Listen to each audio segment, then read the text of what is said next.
مر گئے ہیں، ان کی روحوں کے ایصال ثواب کے لیے کچھ کرتے ہیں یا نہیں کرتے ہیں یہ تو مجھے نہیں معلوم ہے، لیکن اہل دیوبند نے ان کو خوب جال میں پھانسا ہے تاکہ ایک خاندان کے ایک فرد کو اچھی طرح سے پوری دنیا کے لوگ عمل کریں اور ان کی روح کو ایصال ثواب پہنچتا رہے۔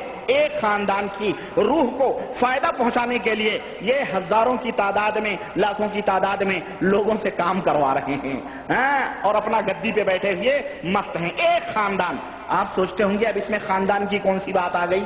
آؤ میں آپ کو یہ بھی بتاؤں، اور یہ بھی بڑی کڑوی حقیقت ہے، اور یہ تاریخی حوالوں سے میں آپ کو بتاؤں کہ یہ جو خاندان کی بات آئی ہے اس راز سے بھی میں پردہ اٹھاؤں کہ یہ سب تبلیغی جماعت کے جتنے عمرہ ہیں دیوبند کے اندر اور یہاں نظام الدین کے اندر جو بیٹھے ہوئے یہ سب ایک خاندان کے چٹھے بٹھے ہیں، اور آپ کو حیرت ہوگی کہ ان کے گرو گھنٹالوں کے اندر ذات پات کا بھی اتنا لگاؤ ہے کہ برہمن بھی شرما جائے، اس قدر ذات پات کی جاہلیت ان کے اندر پڑی ہوئی ہے۔ چنانچہ آج تک اور جاؤ یہ ربانی کی بڑھ نہیں ہے، یہ میرا چیلنج ہے، آج تک تبلیغی جماعت کا پوری دنیا کے اندر کوئی بھی شخص ایسا امیر نہیں بنایا گیا ہے جو ان کے خاندان کا نہ ہو۔ آج تک کوئی غیر امیر نہیں بن سکا ہے، بلکہ جو بھی بنا ہے ان کے خاندان کا بنا ہے۔ تاریخ اٹھا کے دیکھو، انہی کے گروپ ملز یعنی الیاس صاحب جو بانی جماعت ہیں، انہی کے خاندان کا کوئی نہ کوئی فرد امیر بنا ہے۔ چنانچہ میں بتاؤں کہ الیاسی گروپ کی ابتدا میں نے بتاتی ہے کہ کہاں سے ہوئی ہے۔ الیاس صاحب کے گروپ یعنی جو تبلیغی جماعت اپنے آپ کو کہتے ہیں، ہم انہیں الیاسی گروپ کہیں گے۔ یہ تبلیغ وبلیغ نہیں ہے، یہ صرف فراڈ ہے، یہ صرف دنیا کو دھوکہ دینا ہے، یہ الیاسی گروپ ہے۔ اور ابھی میں بتاتا ہوں دو الیاس پیدا ہو چکے ہیں، یہ صرف ایک تو مر گئے، ایک ابھی زندہ ہے الیاس، وہ میں بتاؤں گا، ہری پگڑی والا، اس کی بھی حقیقت میں لا رہا ہوں ابھی۔ تو الیاسی گروپ ہی کا آدمی، ان کے خاندان کا فرد ہی جماعت تبلیغ کا امیر بنا ہے۔ سنو تاریخ سنو، میں آپ کو بتاتا ہوں۔ چنانچہ الیاس صاحب کے باپ حافظ محمد اسماعیل صاحب سے میں نے شروع کیا تھا کہ بنگلے والی مسجد سے وہ اس طرح میوات میں جاتے تھے، وہ جب مر گئے تو حافظ محمد اسماعیل صاحب کے بڑے بیٹے مولوی محمد صاحب گدی نشین ہوئے، اور ان کے بعد مولانا الیاس صاحب میوات کے گدی نشین ہوئے، امیر بنائے گئے پوری جماعت کے۔ اور مولانا الیاس صاحب کے مرنے کے بعد، توجہ میری طرف، مولانا الیاس صاحب کے مرنے کے بعد مولانا الیاس صاحب کے بڑے بیٹے مولانا محمد یوسف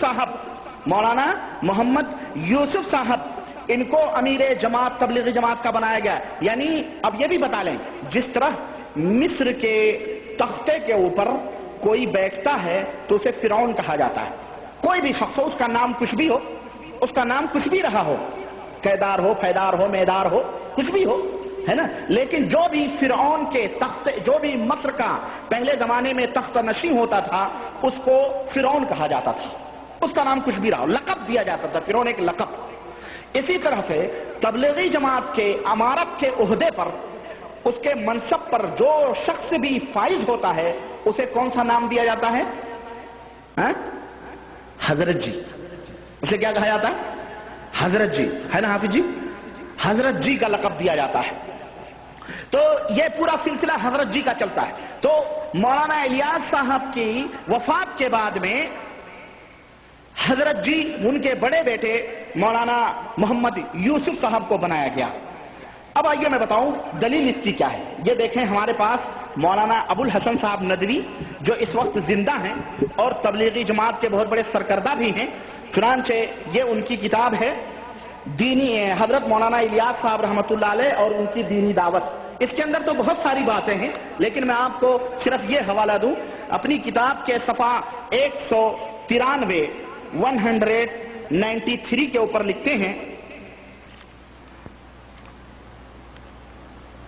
یہ دیکھیں 93 پہ لکھتے ہیں کہ صبح کی نماز کے بعد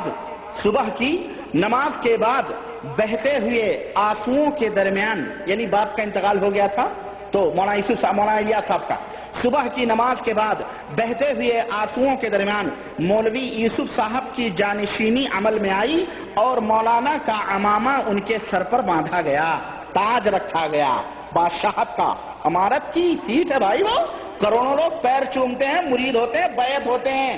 ہاں تو جس طرح بریلویوں کے اندر خلافت اور امارت چلتی ہے نا کہ باپ کے بعد بیٹا، بیٹے کے بعد بیٹا، بیٹے کے بعد بیٹا، پوتا پوتا، سارے کے سارے خلیفہ بنتے ہیں، اس طرح سے خلافت کا جو ہے تاج امامہ، مولانا ابوالحسن صاحب ندوی لکھتے ہیں کہ امامہ ان کے سر پر باندھا گیا.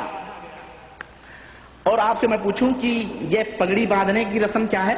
نبی کریم صلی اللہ علیہ وسلم کے بعد حضرت ابوبکر خلیفہ بنے تھے تو کیا حضور کی پگڑی انہوں نے اپنے سر پہ رکھی تھی؟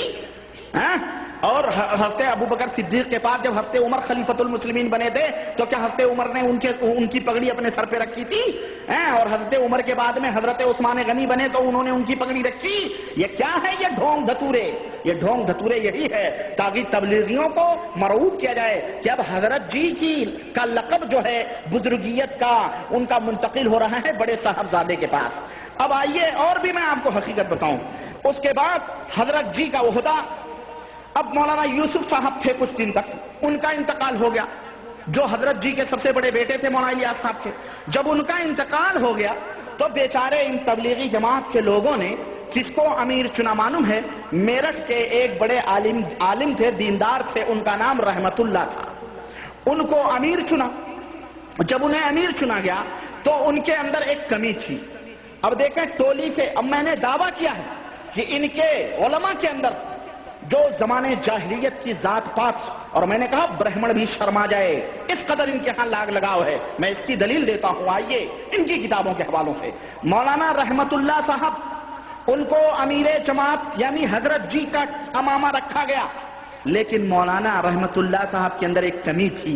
وہ کمی یہ تھی کہ وہ بیچارے شیخ زادے نہیں تھے بلکہ وہ روغن گر یعنی ذات کے تیلی تھے. ذات کے تیلی تھے. جب ان کے سر کے اوپر تاج رکھا گیا تبلیغی جماعت والوں نے انہیں منتخب کیا، لیکن ان کے خانوادے میں چیخ اٹھ گئی، ہلچل مچ گئی اور ایک زلزلہ آ گیا کہ ایک تیلی کو امیر کیسے چنیں، تیلی کو امیر کیسے بنائیں. اللہ کی قسم تاریخ اٹھاؤ تبلیغ جماعت کی، اور میں یہ حوالے ہیں اس کو کوئی مائی کا لال جو ہے اس کو غلط ثابت نہیں کر سکتا ہے. چنانچہ ان کی خاندان کا نہ تھا، شیخ زادہ نہ تھے مولانا رحمت اللہ. اس لیے کیا ہوا کہ جناب علی چلاہٹ شروع ہو گئی. اور کیوں نہ ہو، کیونکہ جیسا کہ میں نے کہا ان کے بڑے بڑے علماء کے اندر ذات پات کا بہت چھوت چھاپ ہے. چنانچہ مولانا محمد شفیع صاحب مفتی اعظم دارالعلوم دیوبند جو ہجرت کر کے وہاں چلے گئے، جب مفتی مولانا محمد شفیع صاحب مفتی اعظم پاکستان کے نام سے آپ کے ان کی بڑی بھاری بھاری کتابیں بھی ہیں. وہ ان کے اندر ان کا ایک حوالہ دے کر کے میں بات آگے بڑھاتا ہوں. وہ اپنی کتاب غایت الانصاب کے اندر لکھتے ہیں، غایت الانصاب تک میں یہاں تک انہوں نے لکھ دیا کہ بخشش اور مغفرت جو اللہ تبارک و تعالیٰ کے ہاں ہوگی وہ صرف 4 ذاتوں کو ہوگی، شیخ، سید، مغل اور پٹھان. یہ 4 لوگ ہیں جن کی بخشش اور مغفرت اللہ تعالیٰ کے ہاں ہوگی، بقیہ لوگوں کی بخشش اور مغفرت نہیں ہوگی. نعوذ باللہ. میرے تبلیغی بھائیوں، مسلمانوں کے اندر کتنی جماعت، کتنے ذات پات لوگوں نے بنائے ہیں. ہم ذات پات کے قائل نہیں ہیں. ان اکرمکم عند اللہ اتقاکم. کتاب و سنت کے ایک داعی ہونے کی حیثیت سے اور کتاب و سنت کے ایک علمبردار ہونے کی حیثیت سے ہمارے اندر ذات پات نہیں ہے. لیکن سنو اللہ کی پناہ، یہ دیکھ رہے ہیں آپ جی اللہ تک پہنچ گئے. مغفرت صرف شیخ، سید، پٹھان اور مغل کی ہوگی، بقیہ کسی کی مغفرت نہیں ہوگی. اور میں سمجھتا ہوں اگر تبلیغی جماعت میں اور بھی ذات پات کے لوگ ہوں تو اپنی خیر منائیں، توبہ کریں اور بھاگیں بھائی کتاب و سنت والوں کے پاس آئیں. ہم یہ دعویٰ کرتے ہیں کہ اگر تم کسی بھی ذات کے ہو، تم کسی بھی ذات کے ہو اور تم ابھی مسلمان ہوئے ہو، کسی ذات پات سے تمہارا لگ لگاؤ نہیں ہے، لیکن اگر تم اللہ سے ڈرتے ہو، تمہارے اندر ایمان ہے اور کتاب و سنت کو لازم مضبوطی کے ساتھ پکڑتے ہو تو انشاءاللہ تبارک و تعالیٰ پیغمبر اسلام جناب محمد الرسول اللہ صلی اللہ علیہ وسلم کے جھنڈے کے نیچے ہوگے انشاءاللہ، اور ان کے ہاتھوں سے آب کوثر پیو گے. اور ان کے بیچوں میں کہاں پھنسے ہوئے بیچاروں گے جو ذات پات کو بانٹ کر کے کہتے ہیں صرف 4 ذاتیں بخشش اور مغفرت کے حامل ہو سکتی ہیں. اور خیر یہاں چھوڑیں آپ اس بات کو، آگے بڑھتے ہیں کہ اب امیر الیاسی جماعت کے جو امیر بنے وہ ذات کے تیلی تھے بیچارے مولانا رحمت اللہ علیہ صاحب. اب بھاگ دوڑ شروع ہوئی اور یہ کہا جانے لگا